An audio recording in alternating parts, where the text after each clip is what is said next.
Un hombre que construyó imperios sobre sangre ahora predica sobre salvación. Multitudes lo aplauden, sus palabras resuenan en templos abarrotados, y su testimonio de conversión se ha convertido en mercancía lucrativa. Pero hay algo que ningún sermón puede borrar. Hay algo que ninguna oración puede enterrar. Y cuando el pasado toca a la puerta, no pide permiso para entrar. La Universidad Católica de Managua nunca había recibido tanta atención para un evento académico. El debate sobre conversión y misericordia atrajo no solo a estudiantes de teología y fieles curiosos, sino también a periodistas, líderes religiosos de diversas denominaciones y personas que viajaron desde otras ciudades únicamente para presenciar el encuentro. El auditorio principal, con capacidad para 800 personas, tuvo todos los lugares ocupados 2 horas antes del inicio. Los pasillos laterales quedaron repletos de gente de pie, y la administración tuvo que abrir salones adyacentes con transmisión por pantalla gigante. Afuera, vendedores ambulantes aprovechaban el movimiento vendiendo agua, refrescos y emparedados. Grupos se formaban en las aceras discutiendo el tema. Algunos defendían la posición del pastor evangélico Marco Solórzano. Otros apoyaban al padre Luis Toro. La tensión en el aire era palpable, como si todos presintieran que aquel no sería un debate común. Marco Solórzano había llegado a Nicaragua 3 semanas antes para una serie de conferencias en iglesias evangélicas. Su historia era conocida en toda Centroamérica. Durante 15 años comandó una de las redes de narcotráfico más violentas que operaban entre Honduras y Costa Rica. Extorsión, secuestro, asesinato. Su nombre aparecía en docenas de investigaciones policiales, pero nunca fue condenado. Testigos desaparecían, expedientes se perdían, jueces eran transferidos, hasta que un día, según su propio relato, una experiencia mística lo transformó completamente. Abandonó el crimen, se entregó a Dios y fundó la Iglesia Pentecostal Nuevo Amanecer. En 7 años construyó un imperio religioso con congregaciones en 6 países, programas de radio, publicaciones y un ministerio de rehabilitación que atendía a expandilleros y adictos. Su carisma era innegable. Cuando predicaba, las personas lloraban. Sus testimonios sobre cómo Dios lo había rescatado del infierno en vida emocionaban a miles. Escribió 3 libros que se convirtieron en bestsellers en el mercado evangélico. El más famoso, titulado De las tinieblas a la luz, vendió más de 200,000 copias. Gobiernos municipales lo invitaban para hablar sobre prevención del crimen. Organizaciones internacionales lo consultaban sobre programas de reinserción social. Marco Solórzano se había convertido en un símbolo viviente de que ningún pecado era demasiado grande para el perdón divino. Pero no todos compraban esa historia. El padre Luis Toro había sido enviado a Nicaragua como misionero de la misericordia por el Vaticano. Sacerdote católico venezolano, conocido por su trabajo con comunidades marginadas y su profundo conocimiento bíblico, Luis Toro no era un hombre que se dejaba impresionar fácilmente. Cuando escuchó por primera vez sobre Marco Solórzano en una reunión ecuménica, algo no le cuadraba. La narrativa era demasiado perfecta. La conversión, demasiado conveniente. Y lo más inquietante, no había ningún registro de que Solórzano hubiera enfrentado consecuencias legales por sus crímenes. Durante semanas, el padre Luis investigó discretamente. Habló con fiscales retirados, consultó archivos periodísticos antiguos, contactó a organizaciones de derechos humanos. Lo que descubrió lo perturbó profundamente. Marco Solórzano no había abandonado el crimen por un encuentro con Dios. Había abandonado el crimen porque sus rivales estaban ganando territorio y su propia organización comenzaba a fragmentarse. La conversión religiosa había sido una estrategia de supervivencia, y más grave aún, ninguna de sus víctimas había recibido justicia. Ninguna familia había sido indemnizada. Ningún crimen había sido confesado ante las autoridades. Solórzano simplemente había cambiado de negocio, usando la fe como escudo contra su pasado. Cuando Marco Solórzano anunció una serie de conferencias en Nicaragua predicando sobre el perdón radical y la gracia transformadora, el padre Luis decidió que era momento de confrontarlo públicamente. Escribió una carta abierta cuestionando la legitimidad de una conversión que no incluía reparación ni justicia. La carta se viralizó en redes sociales y medios católicos. Solórzano respondió con otra carta, acusando al sacerdote de no entender la misericordia divina y de estar atrapado en una mentalidad legalista que impedía a los pecadores encontrar redención. El intercambio público escaló rápidamente. Figuras religiosas de ambos lados tomaron posiciones. Algunos obispos católicos respaldaron al padre Luis, mientras que federaciones evangélicas defendieron a Solórzano. La Universidad Católica de Managua vio una oportunidad para promover el diálogo y propuso un debate formal entre ambos. Sorprendentemente, los dos aceptaron. Las reglas eran simples. Cada uno tendría 20 minutos para exponer su posición inicial, seguido de rondas de réplica de 10 minutos cada una. Un moderador neutral mantendría el orden. No habría gritos, no habría interrupciones. Solo argumentos teológicos, bíblicos y éticos sobre una pregunta fundamental. ¿Puede haber verdadera conversión sin enfrentar las consecuencias terrenales de los actos cometidos? El padre Luis llegó al auditorio temprano en la mañana. Vestía su sotana negra habitual, sin adornos. Llevaba consigo una Biblia gastada y una carpeta con documentos. Su rostro mostraba serenidad, pero quienes lo conocían sabían que estaba preparado para una batalla intelectual y moral. Recorrió el auditorio vacío, observó las filas de asientos que pronto estarían ocupadas y se dirigió a la capilla de la universidad para rezar. Marcos Solórzano llegó una hora después, acompañado por un séquito de pastores asociados y miembros de su equipo de comunicación. Alto, de complexión fuerte, cabello engominado hacia atrás, sonrisa amplia, vestía un traje oscuro impecable. Saludaba a todos con entusiasmo. Posaba para fotografías. Abrazaba a fieles que se acercaban para pedirle bendiciones. Su presencia dominaba cualquier espacio que ocupara.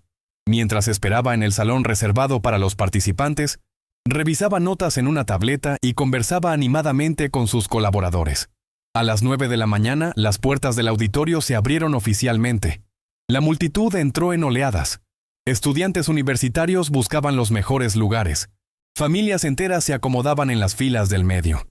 Grupos de jóvenes evangélicos ocuparon una sección completa del lado derecho, con pancartas que decían, Dios perdona y nadie es irredimible. Del lado izquierdo, grupos católicos respondieron con sus propias pancartas. Justicia y misericordia van juntas, y la verdad nos hará libres. El ambiente era eléctrico. Conversaciones acaloradas brotaban por todos lados. Una mujer mayor discutía con un joven sobre si el arrepentimiento genuino requería confesión pública de crímenes. 3 hombres debatían sobre si la gracia divina cancelaba la necesidad de reparación humana. Un grupo de seminaristas repasaba citas bíblicas que planeaban usar si había oportunidad de preguntas desde el público. A las 10 de la mañana, el moderador subió al escenario. Doctor en teología por la Universidad de Salamaña, profesor emérito de ética cristiana, respetado tanto por católicos como por evangélicos. Su presencia imponía respeto. Explicó las reglas, pidió respeto mutuo y recordó que el objetivo del debate era buscar la verdad, no declarar vencedores. Luego invitó a los participantes a subir al escenario. El padre Luis Toro subió por el lado izquierdo. Caminaba con paso firme, sin prisa. Se sentó en la silla asignada, colocó su Biblia sobre la mesa y observó al público con mirada tranquila. No sonreía, pero tampoco mostraba hostilidad. Su expresión era la de alguien que sabe exactamente por qué está ahí. Marcos Solórzano subió por el lado derecho entre aplausos entusiastas de sus seguidores. Levantó las manos saludando, sonrió ampliamente y cuando llegó a su silla se tomó un momento para hacer una reverencia teatral hacia el público. Algunos abuchearon, otros aplaudieron más fuerte. El moderador tuvo que pedir silencio. Cuando finalmente el auditorio se calmó, el moderador dio inicio formal al debate. Marcos Solórzano tendría la primera intervención. Se puso de pie, caminó hacia el atril central y comenzó a hablar con voz potente y segura. Contó su historia, los años en el crimen, la violencia que ejerció, las noches sin poder dormir por el peso de su conciencia. Habló del día en que, escondido en una casa de seguridad, mientras sus enemigos lo buscaban para matarlo, abrió una Biblia que encontró en un cajón, leyó el Salmo 23 y sintió por primera vez en décadas que había esperanza para él. Describió su proceso de conversión como doloroso, profundo, auténtico. Citó a San Pablo, quien había perseguido cristianos antes de convertirse en el mayor apóstol de Cristo. Citó a Pedro, quien negó a Jesús 3 veces y aún así fue elegido para fundar la iglesia. Citó al ladrón crucificado junto a Cristo, quien en su último aliento recibió la promesa del paraíso sin haber tenido tiempo de reparar ninguno de sus crímenes. Su argumento era claro: la gracia de Dios no depende de méritos humanos. El perdón divino no requiere aprobación terrenal. Si Dios había perdonado sus pecados, ¿quién era el hombre para exigir cuentas adicionales? Afirmó que dedicaba su vida ahora a salvar a otros del camino que él había recorrido, y que eso era su forma de reparación. Miles de jóvenes habían abandonado las pandillas gracias a su ministerio. Cientos de familias se habían reconciliado. Docenas de adictos habían encontrado sobriedad. Eso, según él, era fruto de una conversión genuina. Concluyó su intervención inicial con los brazos extendidos y voz emocionada. Si Dios me perdonó, ¿quién puede condenarme? Si Cristo pagó por mis pecados en la cruz, ¿qué más debo pagar yo? La mitad del auditorio estalló en aplausos. La otra mitad permaneció en silencio incómodo. El moderador dio la palabra al padre Luis Toro. El sacerdote se levantó despacio, caminó hacia el atril y antes de hablar, se tomó unos segundos para observar al público. Luego comenzó con voz calmada pero firme. Afirmó que nadie cuestionaba el poder de Dios para perdonar. Nadie dudaba de la misericordia divina. Pero el perdón de Dios no cancela la responsabilidad humana. Citó el Catecismo de la Iglesia Católica, que enseña que el arrepentimiento genuino incluye la disposición a reparar el daño causado. Citó el Antiguo Testamento, donde el profeta Natán confronta al rey David por su pecado, y aunque Dios lo perdona, David enfrenta consecuencias terrenales por el resto de su vida. Citó a Zaqueo, el cobrador de impuestos corrupto que, tras encontrarse con Jesús, devuelve 4 veces lo que robó a cada persona que perjudicó. El padre Luis señaló que Marcos Solórzano nunca había confesado públicamente crímenes específicos. Nunca había identificado a sus víctimas. Nunca había colaborado con autoridades para esclarecer casos sin resolver. Nunca había destinado su fortuna personal para indemnizar a familias destruidas. Su conversión, por convincente que pareciera, no incluía el elemento esencial de la justicia restaurativa. Luego, el padre Luis hizo una pregunta directa, mirando fijamente a Solórzano. Si tu conversión es genuina, ¿por qué no te has presentado ante un juez para confesar tus crímenes y aceptar las consecuencias legales? Si realmente has sido transformado, ¿por qué temes a la justicia terrenal? El silencio en el auditorio era absoluto. Marcos Solórzano sonrió con condescendencia y respondió sin esperar su turno oficial. Porque la justicia terrenal es corrupta, padre. Porque los mismos jueces que deberían juzgarme fueron cómplices de sistemas peores que yo. Porque entregarme no serviría a ninguna víctima, solo alimentaría un sistema judicial podrido. Mi trabajo ahora salva más vidas que cualquier condena podría lograr. El padre Luis asintió lentamente, como si esperara exactamente esa respuesta. Luego dijo algo que heló la sala. Qué conveniente que tu fe te exima de rendir cuentas. Qué conveniente que Dios te haya perdonado justo cuando enfrentar la justicia se volvió peligroso para ti. Qué conveniente que tu conversión llegara en el momento exacto en que tus rivales ganaban poder y tu organización se desmoronaba. La tensión explotó. Gritos de ambos lados del auditorio. El moderador tuvo que pedir orden repetidamente. Marcos Solórzano golpeó la mesa con el puño, exigiendo respeto. El padre Luis permaneció inmóvil, esperando. Cuando el orden se restableció parcialmente, Solórzano pidió su turno de réplica. Su rostro ya no mostraba la sonrisa carismática del inicio. Sus ojos brillaban con algo más oscuro. Acusó al padre Luis de ser un fariseo moderno, alguien que predicaba misericordia pero practicaba juicio. Dijo que la Iglesia Católica no tenía autoridad moral para señalarlo, considerando los escándalos de abuso que la habían manchado durante décadas. Preguntó cuántos sacerdotes habían enfrentado consecuencias reales por sus crímenes. El golpe fue bajo pero efectivo. Parte del público aplaudió. El padre Luis no se inmutó. Respondió que los crímenes de algunos miembros de la Iglesia no justificaban los crímenes de otros, que reconocer errores propios no impedía señalar injusticias ajenas, y que él, personalmente, había dedicado su sacerdocio a trabajar con víctimas de violencia, no a lucrarse con testimonios de conversión. Las siguientes rondas de debate fueron intensas. Ambos citaban escrituras, ambos presentaban argumentos teológicos complejos, ambos apelaban a diferentes tradiciones cristianas. Marcos Solórzano enfatizaba la gracia soberana de Dios y la suficiencia del arrepentimiento interno. El padre Luis enfatizaba la integralidad de la conversión que incluye cambio interno y responsabilidad externa. El público estaba dividido casi matemáticamente. Algunos veían en Solórzano un ejemplo poderoso de redención. Otros veían a un criminal hábil que había encontrado el refugio perfecto en la religión. Faltaban 15 minutos para la conclusión del debate cuando algo inesperado sucedió. Una mujer de unos 50 años se puso de pie en la fila 12 del lado izquierdo. Su rostro estaba tenso, sus manos temblaban, llevaba una fotografía enmarcada contra su pecho. Comenzó a gritar, su voz quebrándose por la emoción. ¡Mentiroso! ¡Mentiroso! ¡Tú mataste a mi hijo! El auditorio entero se congeló. 2 guardias de seguridad se acercaron para escoltar a la mujer, pero el padre Luis levantó la mano pidiéndoles que esperaran. Marcos Solórzano palideció visiblemente. La mujer subió por el pasillo central, sosteniendo la fotografía en alto. Era la imagen de un joven de unos 20 años, sonriente, con uniforme de mecánico. Llegó hasta el frente del escenario y gritó. Él se llamaba Rafael. Tenía 23 años. Trabajaba en un taller. Tus hombres lo confundieron con alguien más y le dispararon en la cabeza.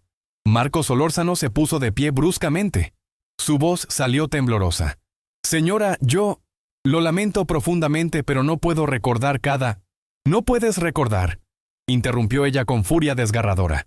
Mi hijo está muerto y tú no puedes recordar. Predicas sobre perdón, pero nunca pediste perdón a mí. Nunca viniste a mi casa. Nunca dijiste su nombre. Antes de que alguien pudiera reaccionar, un hombre de unos 60 años se levantó en la fila 20. Caminaba con muletas. Una de sus piernas estaba amputada por debajo de la rodilla. Avanzó lentamente hacia el frente mientras el auditorio observaba en silencio atónito. Yo era comerciante en Matagalpa, dijo con voz ronca. No pagué tu cuota de extorsión porque apenas tenía para comer. Tus hombres me quebraron las piernas con bates. Me dejaron tirado en la calle. Perdí mi negocio. Perdí mi pierna. Perdí mi vida. Y ahora predicas sobre misericordia desde un traje de $1,000. Marco Solórzano retrocedió un paso. Sus colaboradores en las primeras filas comenzaron a moverse, nerviosos. El moderador no sabía qué hacer. Entonces una tercera persona se puso de pie. Una mujer joven, de unos 30 años. Su rostro mostraba cicatrices que ningún maquillaje podía ocultar completamente. Habló con voz fría, controlada. Mi hermana tenía 17 años cuando tus hombres la secuestraron. La obligaron a trabajar en un prostíbulo que ustedes administraban en la frontera. Estuvo ahí 2 años antes de que la policía hiciera una redada. Nunca se recuperó. Se suicidó hace 3 años. Tenía 23. Tú hablas de redención, pero mi hermana está muerta. Más personas comenzaron a ponerse de pie. 4, 5, 6. Todos con historias. Todos con rostros marcados por el dolor. Todos con nombres de muertos que querían que Marco Solórzano dijera en voz alta. El auditorio estaba en completo silencio ahora. Ni siquiera los seguidores más fervientes de Solórzano se atrevían a aplaudir. El padre Luis observaba la escena con expresión grave. No había satisfacción en su rostro, solo tristeza profunda. Marco Solórzano intentó hablar varias veces. Su boca se abría pero no salían palabras coherentes. Finalmente logró decir, yo he cambiado. Dios me ha perdonado. No puedo cargar con... Entonces no prediques sobre perdón, gritó la madre del mecánico asesinado. No luces con tu conversión si no tienes el valor de mirar a los ojos a quienes destruiste. El hombre de las muletas agregó, el perdón de Dios es entre tú y Dios, pero la justicia es entre tú y nosotros, y nos la debes. Uno de los colaboradores de Solórzano subió al escenario e intentó intervenir. Hermanos, este no es el momento ni el lugar para... El padre Luis lo interrumpió con voz firme. Este es exactamente el momento y el lugar. Estamos debatiendo sobre conversión verdadera. Y estas personas son la prueba viviente de que algo falta en la conversión que el pastor Solórzano proclama. Marco Solórzano finalmente explotó. Su máscara de carisma se desmoronó por completo. Gritó, «Ustedes no entienden nada. He dedicado mi vida a hacer el bien. He salvado a miles. No pueden juzgarme por quién era. Soy una persona nueva. ¿Una persona nueva que nunca mencionó nuestros nombres?», respondió la mujer con las cicatrices. ¿Una persona nueva que se hizo rico vendiendo su testimonio pero nunca nos buscó para pedir perdón? ¿Una persona nueva que construyó iglesias con dinero que tal vez vino de lo que nos robaste? El debate había terminado. Ya no era un intercambio teológico abstracto. Era un tribunal moral donde el pasado había llegado a cobrar la cuenta. El moderador intentó retomar el control, pero era inútil. Las 6 víctimas permanecían de pie frente al escenario, mirando a Marco Solórzano con una mezcla de dolor, rabia y algo más complejo, la necesidad de ser reconocidas. El padre Luis se dirigió al público y habló con voz clara. Esto es lo que sucede cuando la conversión se predica sin justicia, cuando el arrepentimiento se anuncia sin reparación, cuando el perdón divino se usa como escudo contra la responsabilidad humana. Dios perdona, sí. Pero el perdón de Dios no cancela nuestra obligación con quienes hemos dañado. Marco Solórzano, derrotado, salió del escenario por la puerta lateral, escoltado por sus colaboradores. No hubo despedida, no hubo palabras finales. Solo la imagen de un hombre que había construido un imperio sobre un testimonio que acababa de derrumbarse frente a 800 personas. Las víctimas permanecieron en el frente del auditorio. El padre Luis bajó del escenario y se acercó a ellas. Habló con cada una. Escuchó sus historias completas, tomó sus nombres, prometió ayudarlas a buscar justicia, o al menos reconocimiento. La madre del mecánico asesinado le mostró la fotografía de su hijo. El padre Luis la sostuvo con ambas manos, observó el rostro del joven y dijo en voz baja: Rafael. Se llamaba Rafael, y su vida importaba. Ella comenzó a llorar. El hombre de las muletas se acercó y puso una mano en su hombro.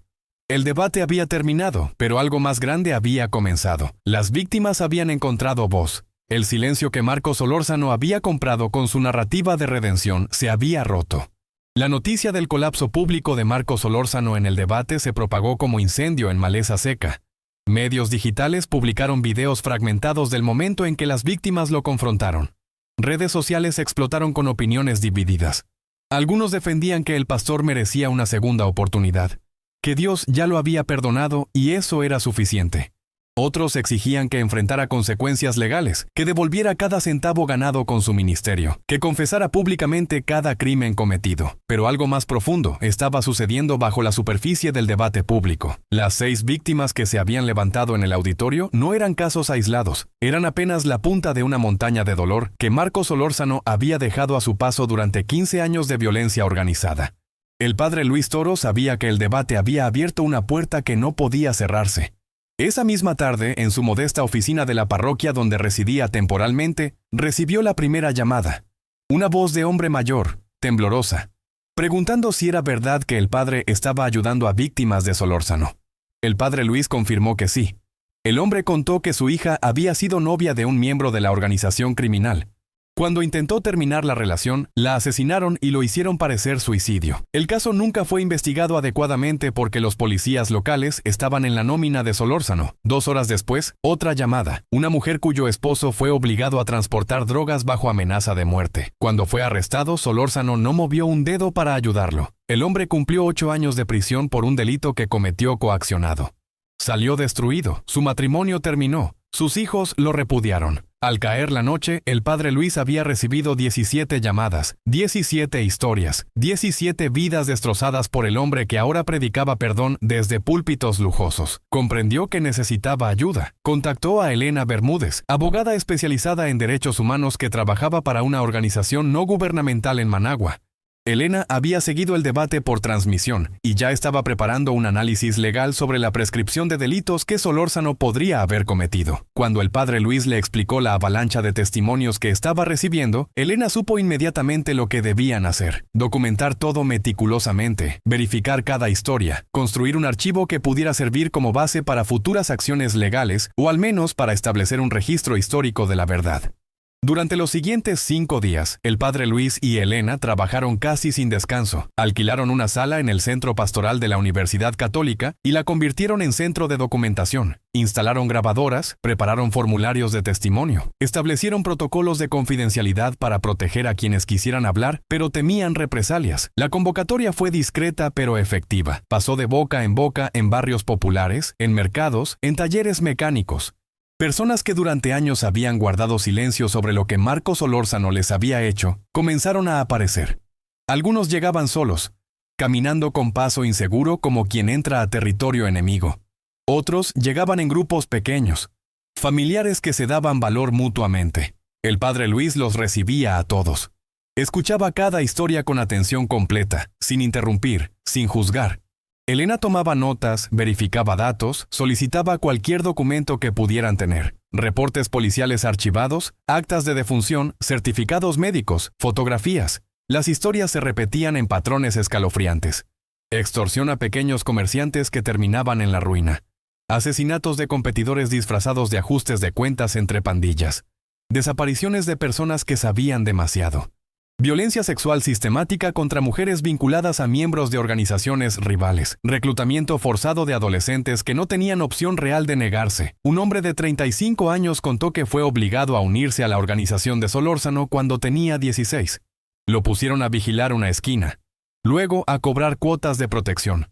Finalmente a participar en secuestros. Intentó salir 2 veces. La primera vez lo golpearon hasta dejarlo inconsciente. La segunda vez secuestraron a su madre y la mantuvieron encerrada 3 días sin comida ni agua como advertencia. Pasó 7 años atrapado en esa vida. Cuando Solórzano se convirtió en pastor y disolvió la organización, simplemente abandonó a todos sus miembros a su suerte. Muchos fueron arrestados. Otros asesinados por grupos rivales.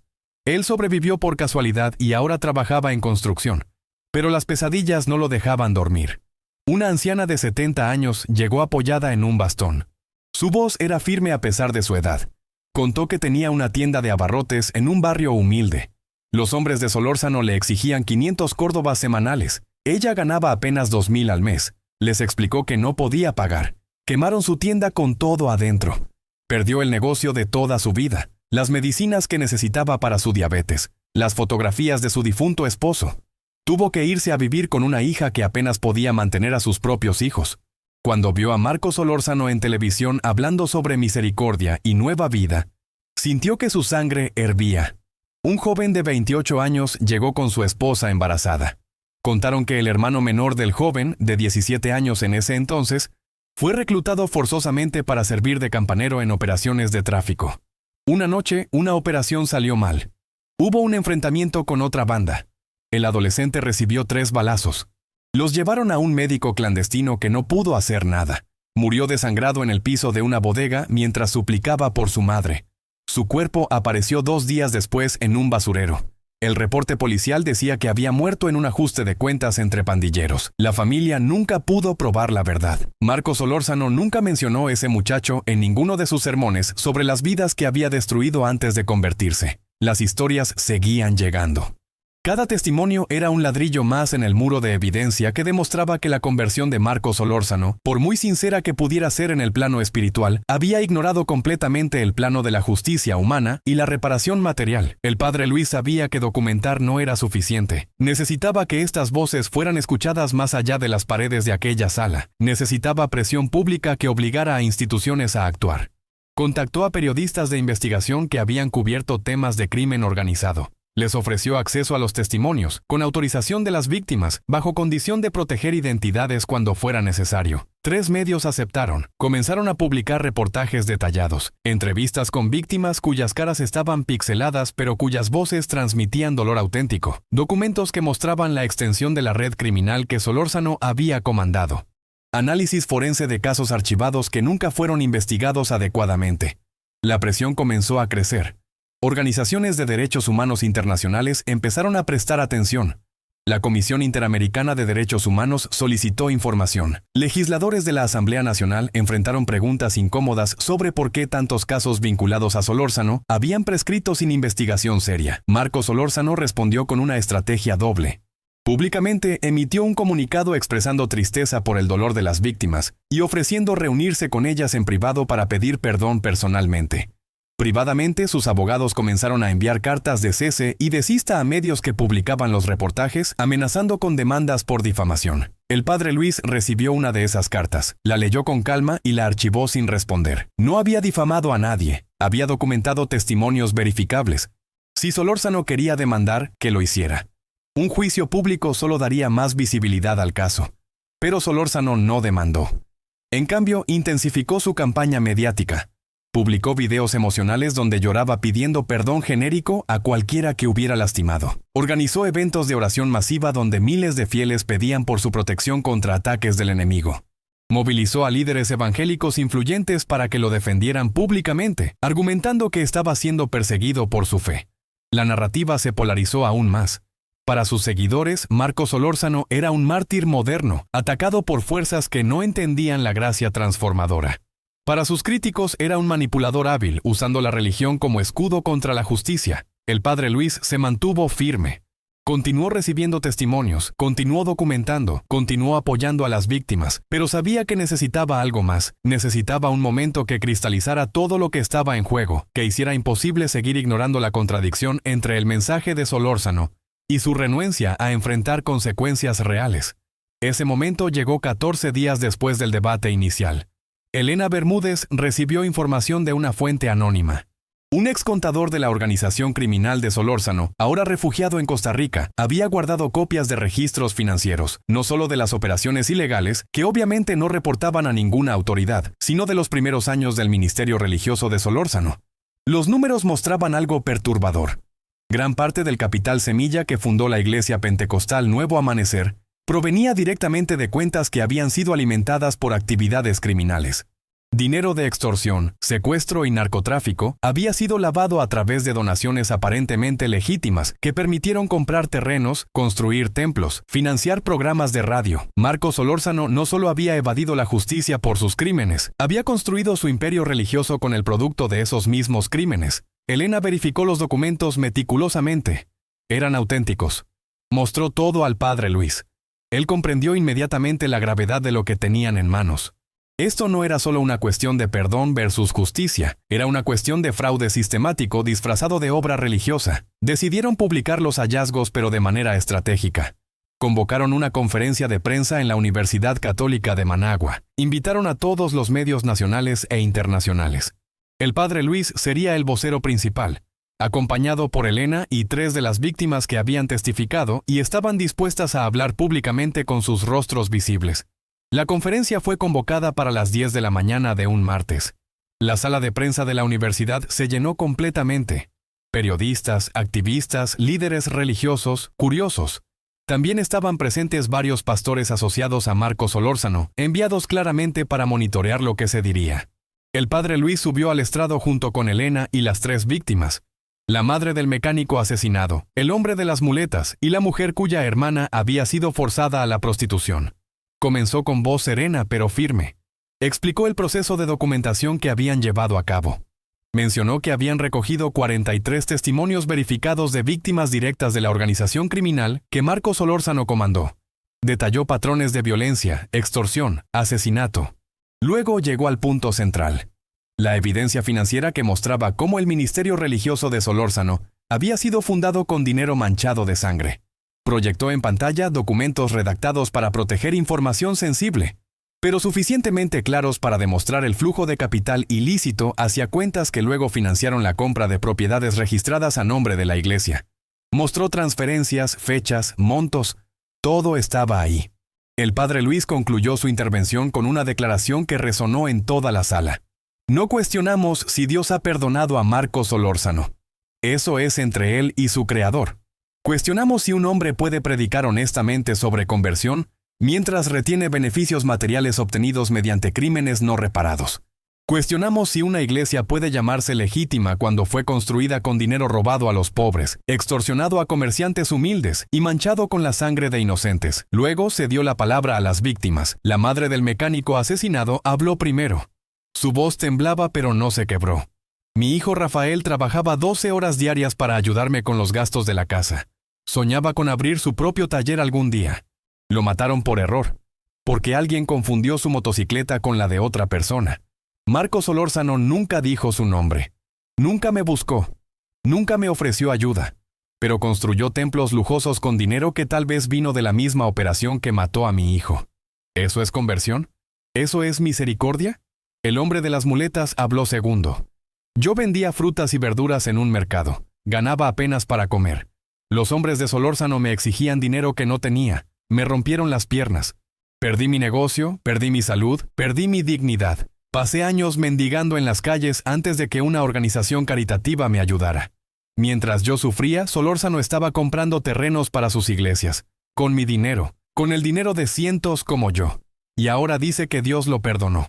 Pero ¿cuándo nos va a devolver lo que nos robó? La mujer cuya hermana había sido víctima de trata habló última.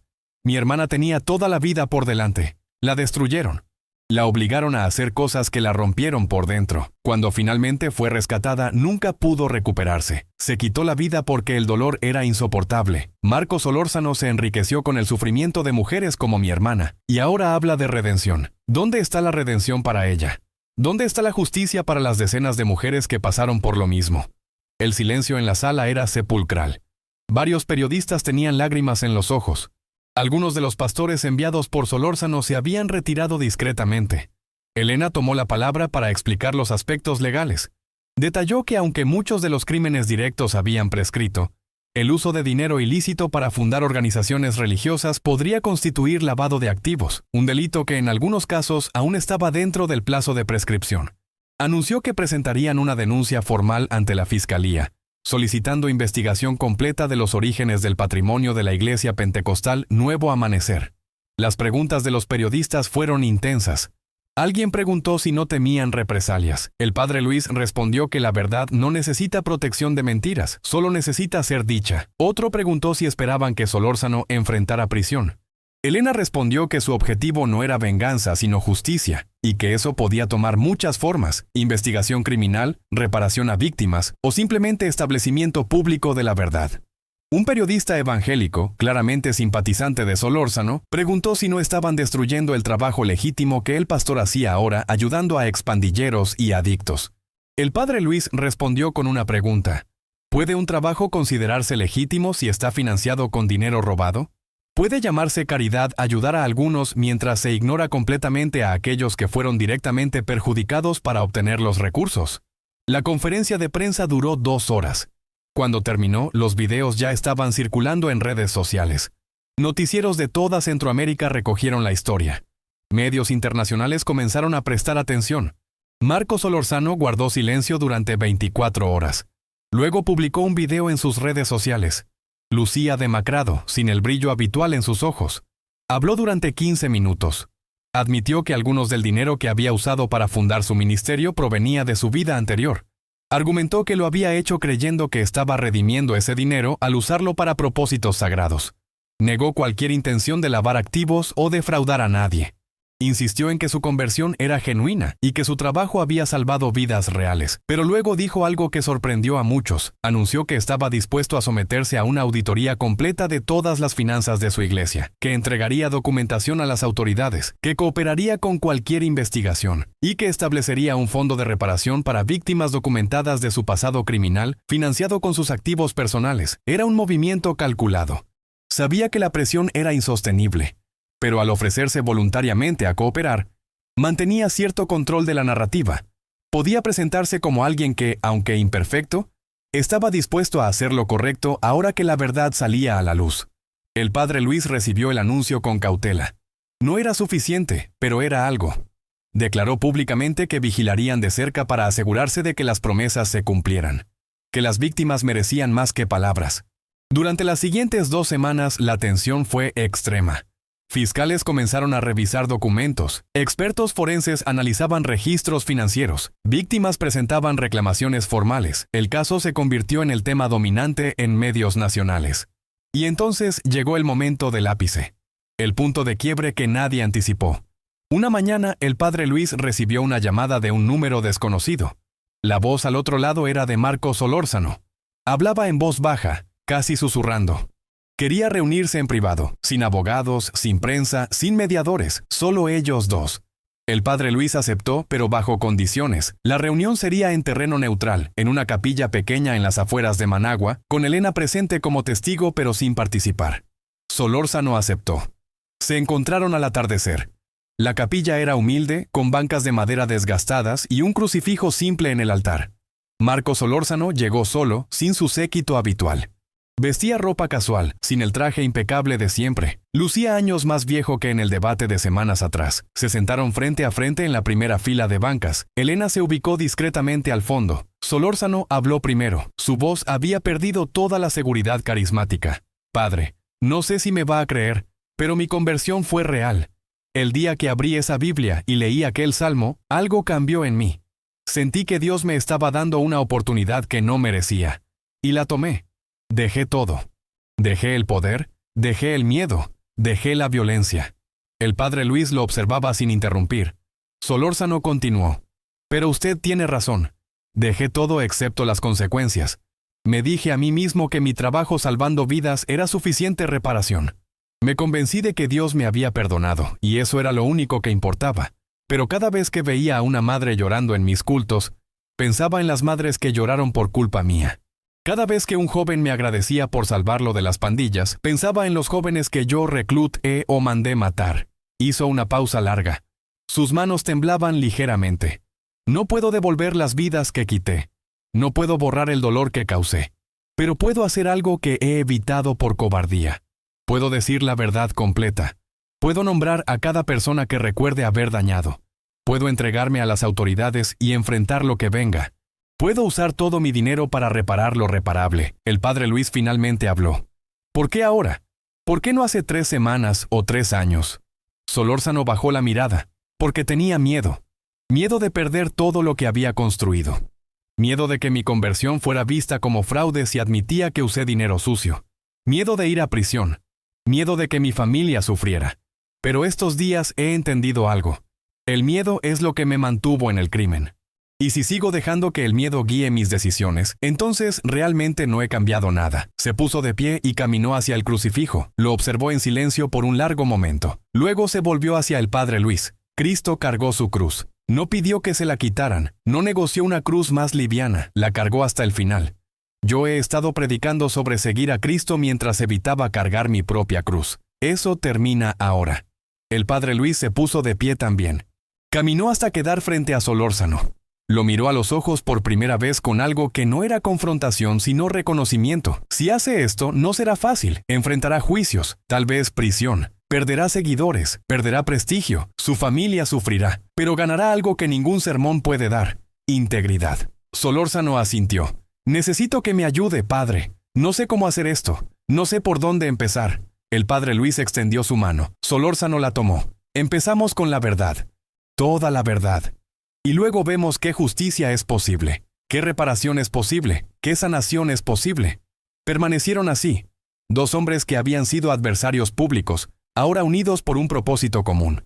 Buscar justicia real, no solo perdón abstracto. Elena observaba desde el fondo con lágrimas silenciosas. Sabía que lo que acababa de presenciar era el verdadero inicio de algo que el debate público nunca había logrado. Conversión que incluía rendición de cuentas. Los tres salieron de la capilla cuando ya había oscurecido. Afuera, las estrellas brillaban sobre Nicaragua. El camino por delante sería largo y doloroso, pero por primera vez era un camino honesto. Marco Solórzano cumplió su palabra. En los días siguientes, se presentó voluntariamente ante la fiscalía con su abogado. Entregó documentación completa de sus finanzas. Proporcionó nombres, fechas, lugares de crímenes que recordaba. Estableció un fondo fiduciario con todo su patrimonio personal para reparaciones a víctimas verificadas. Algunos de sus seguidores lo abandonaron sintiéndose traicionados. Otros lo respetaron más por su valentía. Su iglesia enfrentó crisis interna, con varios pastores asociados renunciando, pero un grupo pequeño decidió quedarse y ayudar en el proceso de reparación. El Padre Luis trabajó como mediador entre Solórzano y las víctimas. No todas aceptaron reunirse con él. La madre del mecánico asesinado se negó rotundamente. Dijo que ninguna disculpa podría traer a su hijo de vuelta. El Padre Luis respetó esa decisión, pero otras víctimas sí aceptaron. El hombre de las muletas se sentó frente a Solórzano en una sesión mediada y escuchó su confesión completa de responsabilidad. No lo perdonó, pero dijo que al menos ahora podía dormir sabiendo que la verdad se había dicho. Los procesos legales tomaron meses. Algunos cargos habían prescrito, pero otros no. Solórzano enfrentó juicio por lavado de activos y asociación ilícita. Fue condenado a 5 años de prisión, reducidos a 3 por cooperación con la justicia. Aceptó la sentencia sin apelar. El día que entró a prisión, el Padre Luis fue a visitarlo. Hablaron a través del vidrio de la sala de visitas. ¿Se arrepiente de haberse entregado?, preguntó el Padre Luis. Solórzano sonrió tristemente. Todos los días. Pero luego recuerdo que el arrepentimiento real duele. Y sé que estoy haciendo lo correcto. Finalmente. El Padre Luis asintió. La misericordia de Dios es infinita, pero necesita de nuestra honestidad para ser completa. Cuando el Padre Luis salió de la prisión, el sol estaba alto en el cielo de Managua. Caminó por las calles pensando en todo lo que había sucedido desde aquel debate que cambió tantas vidas. No había finales perfectos. El dolor de las víctimas no había desaparecido.